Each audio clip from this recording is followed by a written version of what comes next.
Բեդիում անչափահաս քույրերի նկատմամբ տեղի ունեցած առերևույթ դեպքի կապակցությամբ դատախազը հանրային քրեական հետապնդում է հարուցել ԱԵ-ի նկատմամբ, խոցելի վիճակում գտնվող անչափահասի նկատմամբ սեքսուալ բնույթի բռնի գործողություններ կատարել է եւ ԴԱ-ի նկատմամբ 3 դրվագով։ Ձերբակալված 2 անձանցից մեկը Դավիթ Այնազյանը 2 ամսով կալանավորվել է։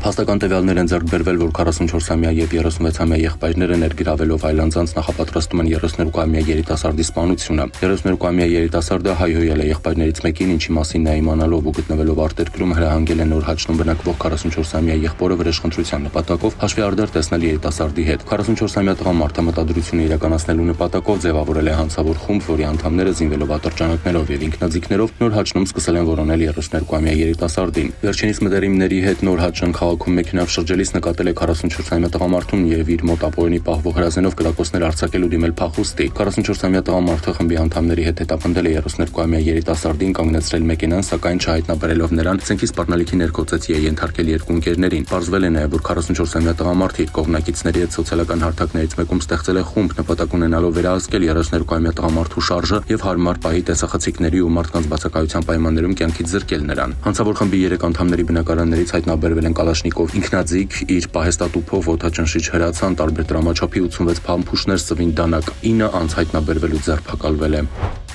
Գարեգին Բեի եղբայրը Գևորգ Ներսիսյանը եւ եղբորորդին Համբարձում Ներսիսյանը տնային կալանքից ազատ են արձակվել, նրանց հանդեպ սահմանվել է վարչական հսկողություն խափանման միջոց։ Մայիսի 5-ին տեղեկություններ են ստացվել, որ Բուսաբանության ինստիտուտի մուտքի մոտ գտնվող տաղավարի ետնամասում դիկա պարզվել է, որ մահացած ազգությամբ ռուս Վալենտինա Օրլովան է, ում կախված վիճակում հայտնաբերել են Բուսաբանական այգու անվտանգության աշխատակիցները։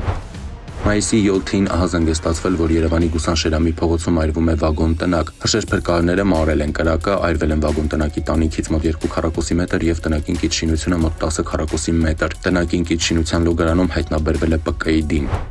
Մայիսի 6-ին ահազանգ է ստացվել, որ Երևան-Սևան ավտոճանապարհին Nissan մակնիշի ավտոմեքենայի վարորդը չի արձագանքում դրան թակոցներին։ Փրկարները կոտրել են ավտոմեքենայի ապակին, հայտնաբերել վարորդի մարմինը։ Մայիսի 7-ին Կոտայքի մարզի Ձորախբյուր բնակավայրում բախվել են Kia Forte եւ BMW մակնիշի ավտոմեքենաները, տուժածներ չկան։ Ըստ Շամշյանի Kia-ի վարորդի հարազատները հայտնել են, որ վթարի պատճառը երրորդ նախագահ Սերժ Սարգսյանի անվտանգության աշխատակիցներն են եղել։ Մայիսի 5-ին Երևան-Մեղրի ավտոճանապարհին բախվել են Երևանի բնակիչ 42-ամյա Իրինայի վարած Nissan Rouge եւ Արարատի մարզի բնակիչ 51-ամյա Սևադայի վարած Mercedes մակնիշի ավտոմեքենաները, 1 հոգի տեղափոխվել է հիվանդանոց։ Իրինան եղել է ոչ թափ վիճակում, ինչի համար 1 տարով զրկվել է ավտոմեքենա վարելու իրավունքից։ Մայիսի 6-ին Աբովյանում բախվել են BMW X5 եւ VAZ 21-21 մակնիշի ավտոմեքենաները, տուժածներ չկան։